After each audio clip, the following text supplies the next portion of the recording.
there's a better way. We can be a better people. We can make a better world. Welcome to the podcast, where our goal is to solve all the world's problems.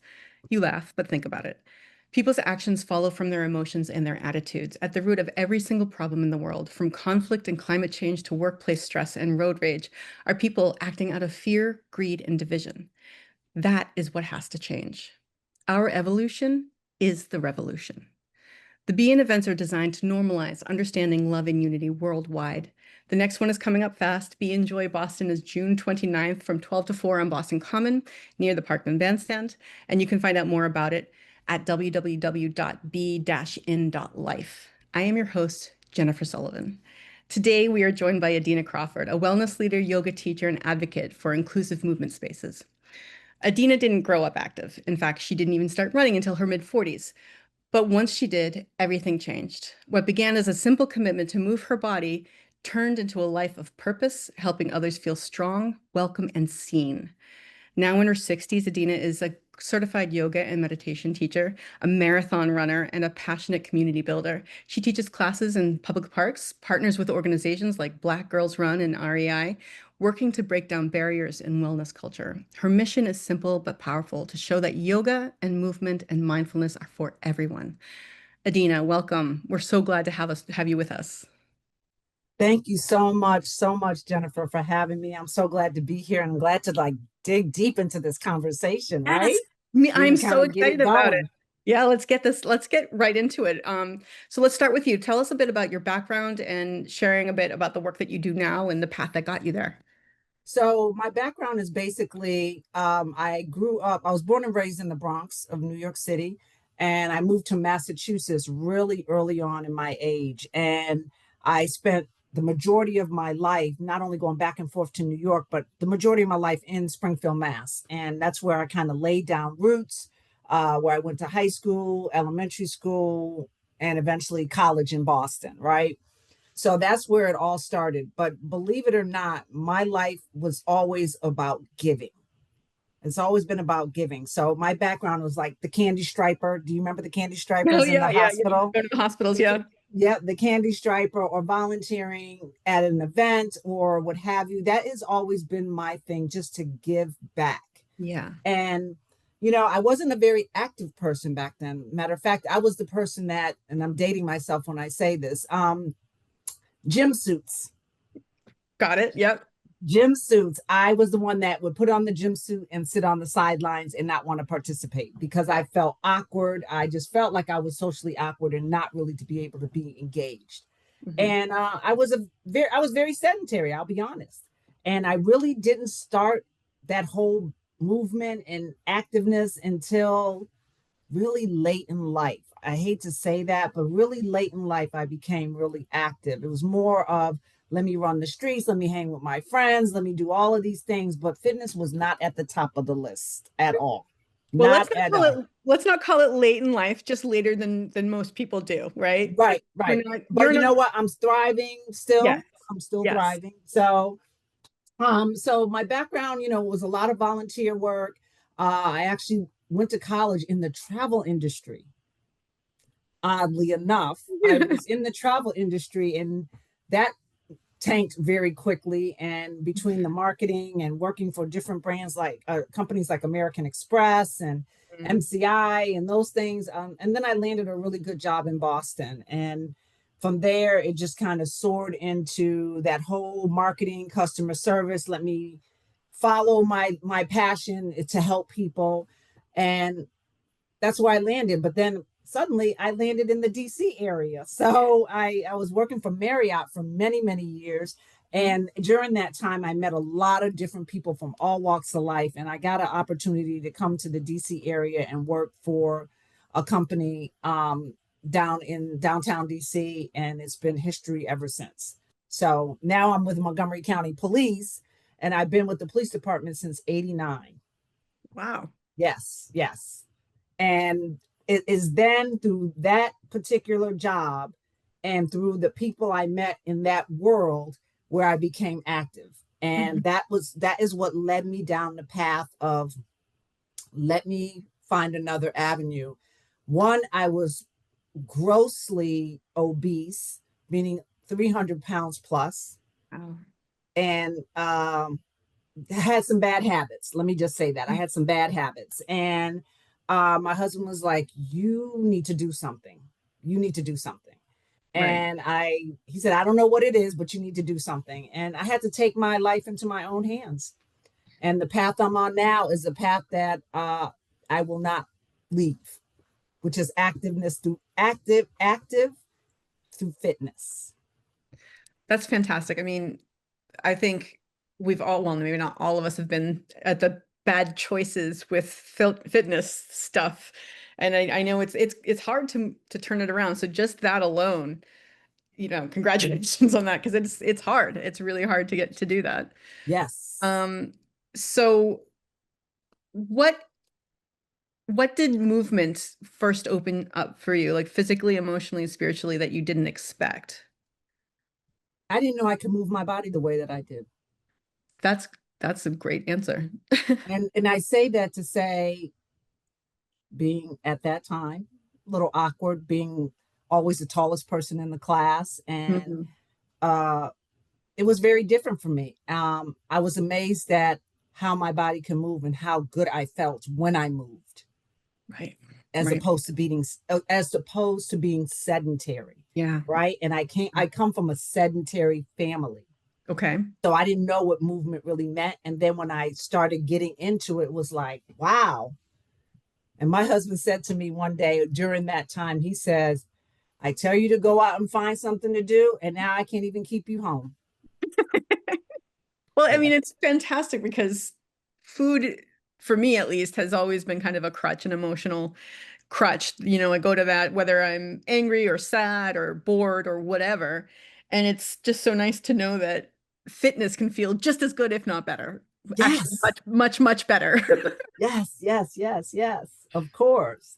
And it's just been simply an amazing journey, to say the least. That's beautiful. One thing that is high on your priority list is making sure that everyone feels welcome in the wellness culture, which I mean, yeah, we see it's easy to see like yoga moms coming home from, their yoga classes, and it's not a diverse group. Um, so what like when did it really start? I mean, obviously it must have been obvious to you, like, okay, this is not diverse, some kind of different here.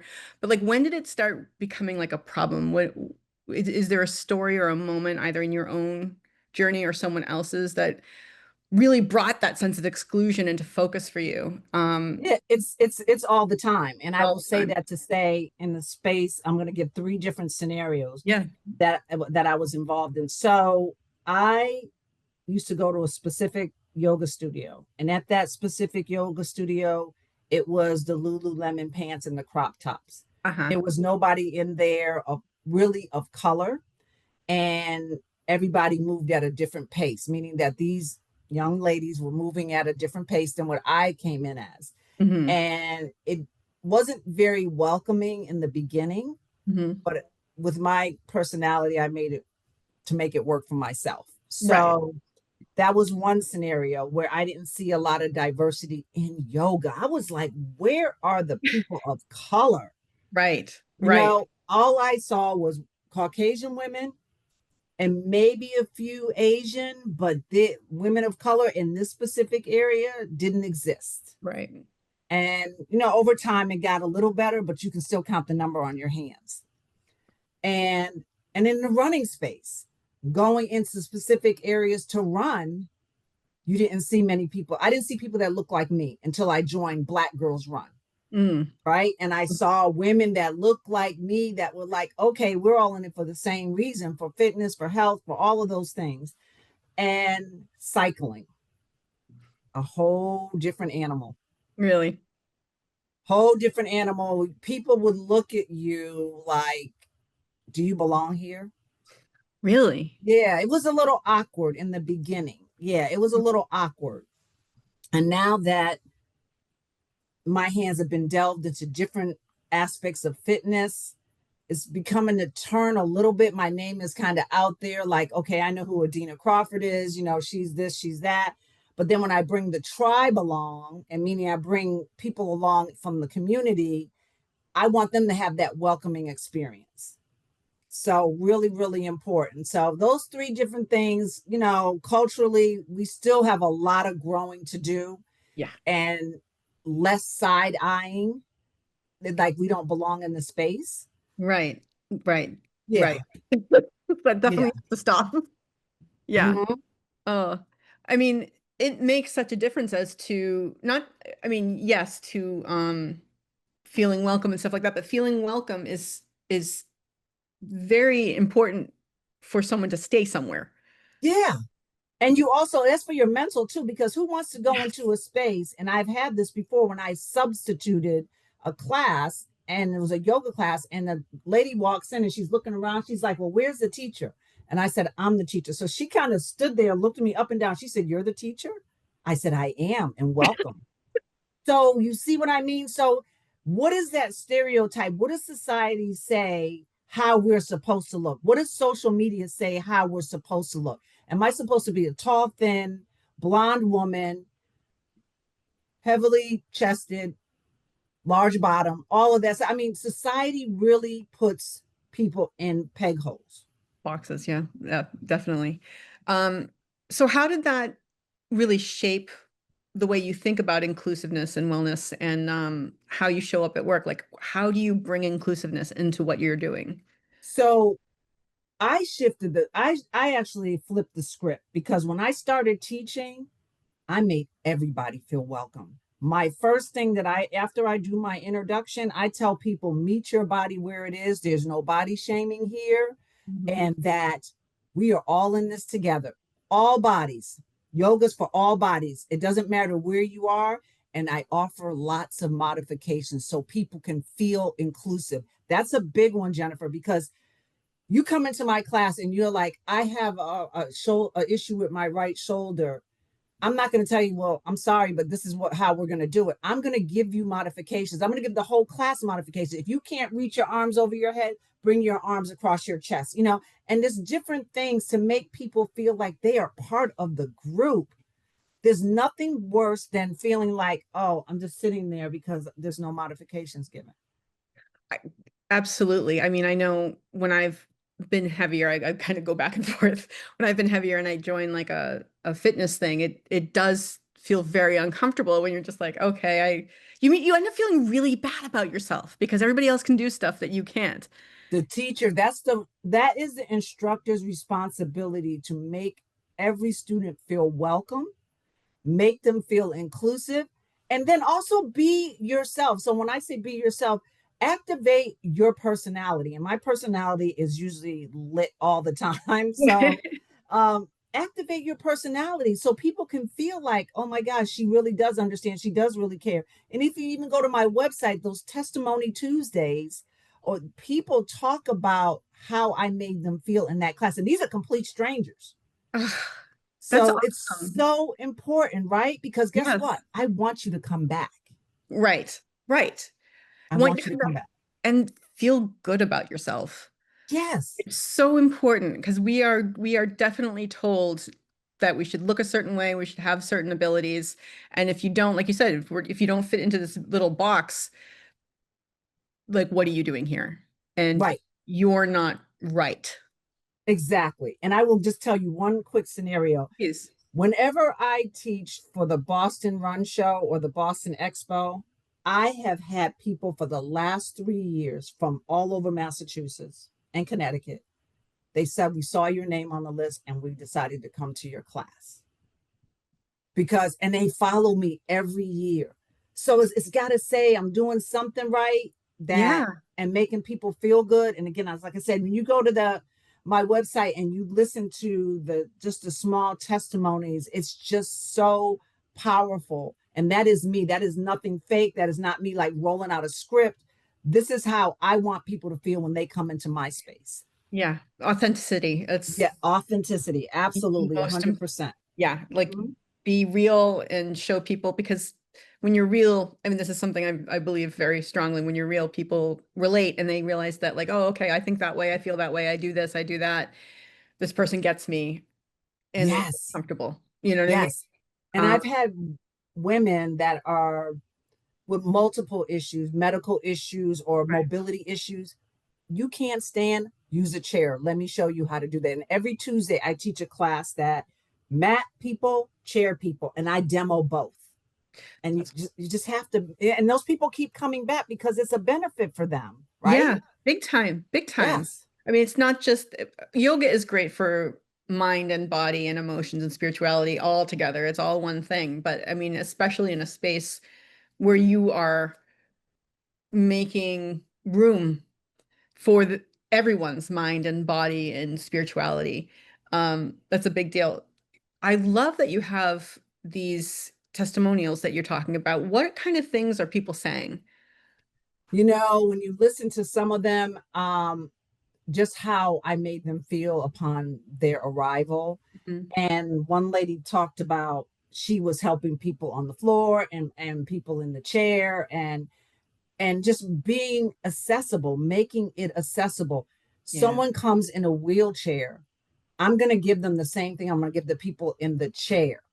And right. I usually bring like some type of prop so people just feel like they're engaging and they're doing something for their bodies. Yes. Yeah. Really important. Yeah. Yeah. As someone who has an aging mother, I really want to get her into senior yoga, and like that's there needs to be a space for that. Yes, yes. Yeah. So what helps you stay grounded and joyful and connected to your purpose when life starts to get a little discouraging? First of all, I keep God first place. Hmm. I need to make sure I keep my stress level lower down to where it's manageable because raising my stress level and worrying doesn't solve any problems. Hmm. Journaling, I can throw up on paper. Yeah. I can Yeah. put all my thoughts on paper, how I'm feeling, right? I'm in a space of funk, but I'm Mhm. gonna put it down on paper. And and there's so many things, and I'm just going down the line of what I Yeah. do. Yeah. Basic breath work, ribs, belly, chest, ribs, belly, just breathing in and breathing out. And that breath work is such a powerful and accessible tool for managing stress, So, and it helps define your mental health, right? Your mental well being, and you find that peace and that place of power. yes. And I even had when we're broken, we can still be strong and just breathe. I mean, people don't realize how important breathing is sometimes. You don't really think about it, but like I had a my housemate who would get stressed out and I'd just be like, Breathe. Like you're not breathing. Breathe." Yeah. And wouldn't do it. And then like a year or so later, she at one point she did take a she's like, "Oh." Like yeah. Got all that stuff in there. When we suffocate our breath, do you realize what we're doing when we suffocate our breath? It is not good. Just think about the scenario. You're in the grocery store and the line says 15 items or less. And behind you, excuse me, in front of you, it says cash only on the thing, 15 items or less, cash only. Someone decides they want to write a check. The first thing we do, Right. that's suffocating your breath. You just have to find that equal peace to let it go. You Well, know. it's such a body hack too. Mm-hmm. You when you take the time to breathe slowly and deeply, your body's like, "Oh, I'm not in danger." Yes. Yes. And granted, in life we all have different things that come up medical wise, whatever the situation is. And I'm just being challenged through some different avenues medically, and I just have to look and say, Adina, just breathe. Breathe. Make sure you keep God first place and just be thankful every day that you have feet to walk, ears to hear, mouth to talk, eyes to see. Just be grateful for those small little things because Gratitude. somebody's worse off than you right now. Yeah, there are a lot of yeah. Yeah, I mean, when we actually really look at it, we're, pretty lucky. Mm-hmm. Mm-hmm. Um, yeah, gratitude's very, very important. Um, I would like to get further into the inclusiveness aspect here. Like, why do you think like it's such an exclusive space? Society. It has always been pegged that you don't do that. We don't do that, or that type of thing. So when it comes to like when I started swimming and I did my first couple of indoor triathlons, I was the only one of color in that indoor triathlon. This was like 10 years ago. The only one. Now more and more people are getting into the sport and things of that nature, but it's something that, and I'm not saying that everybody grew up like this, but when you grow up, it's what you're exposed to. Yeah. you know, if Mhm. you're exposed to sports or what have you, you'll have that realm. But if you're not exposed to that and you come in late in life, it's an eye opener, right? It's truly an eye opener. And I think that the disparity comes from, and I'm not trying to generalize here, so hopefully no one will take this wrong, that we don't swim. People of color, we don't swim. We I've stay heard away from that's that water, strange. Yeah, right? it's so weird. But yeah, Yeah, I've we heard that. stay away from the water. Um, we don't do things that are daring, but that narrative has changed. Jennifer, it has changed so much where I'm looking at fencing, right? And I'm like, oh, this would be a fun thing to do. So I'm saying that to say, delve in, try your hand at something different, feel good about it, right? And if it's not your thing, it's not your thing, so. But there's always been separation, always been. Ever since I've grown up, it's always been separation. Hockey, we don't Right. play hockey, but now it's a little different. You know what I mean? Yeah, no, I thankfully. Do you think, I mean, it seems to me that it's on both sides. There's the side where the people who are normally there are like, oh, you don't belong. But then there's also the we don't do this thing that I kind think of, it's both. yeah, I it think it's feeds. both. But I think the narrative is really changing that I'm going to try that. I That's want to do that. fantastic. One thing I think is really important is trying things that are different. Yes. I mean, I think if you feel uncomfortable in a space or you feel uncomfortable taking a certain action, but you believe it's right and you want to do it, I think there's a certain amount of comfort you can take in the idea that I'm a trailblazer. I'm making it easier for other people to do this. Amen to that. You got that right. You got that right. And I mean, being in the sixth row right now, in my age, being in that sixth row, it has just been such an eye opener for so many different things that I can be engaged in and how I can participate and feel like I'm doing something, not only for my mental, but just for my body, period. Right. Right, right. So important. And I will tell you, and it's not like no brand shaming or anything like that, but I think a lot of brands are getting the message that invite everybody, let everybody be a part of things. This culture right now is so torn between it's so polarized and it just seems to me, I don't know if this occurs to you as well, but it seems to me like the more inclusive like that's a more liberal value than anything else. And the country's really divided on that. I don't know if we should get into this. I don't want to go into politics, but like as far as showing people, being the example of like, hey, look, we can do this too, or hey, look, we can be here too. Um, Mm-hmm. how has that made you feel? And I mean, there's a discomfort, I like as someone who does it in a different way. How do you get past that? You know what? I haven't really seen that. Well, let me just say I haven't really had too bad of experience, like for example, dining or anything like that. I can tell you that there is still areas and still places in this world where those of us of color are not welcome, and there's a lot of racism. There's a lot of racism, and it's still alive and well, right? Uh, But I just try to look past that. If someone looks at me and it's like, I'm like, how are you? I'm just gonna come with a smile, or I'm gonna greet you, and whether you turn your nose up at me or turn your back to me, I'm still taking the high road, right? Yeah. I'm taking the high road. Yeah. And it's just so different now. And I still think we still have a long Yeah. way to go, because Mm. it starts in the home, Jennifer. You raise your children to be racist, or you raise your children not to, I'm just giving an example, not to like a specific culture, Mm-hmm. they're going to grow up that way. And I had one girl tell me this in Massachusetts when I was living in Springfield, going to school out in Wilbraham, Hamden, all out that way, that they really never have been exposed to Black people, and their parents weren't very welcoming. And Mm-hmm. I'm like, so what does that say about you? Right. And so that person grew up not liking Black people because it came from her household. And she Right. had to quickly realize in life she's encountering multiple cultures. And how do you adapt? Yeah. Yeah. Yeah.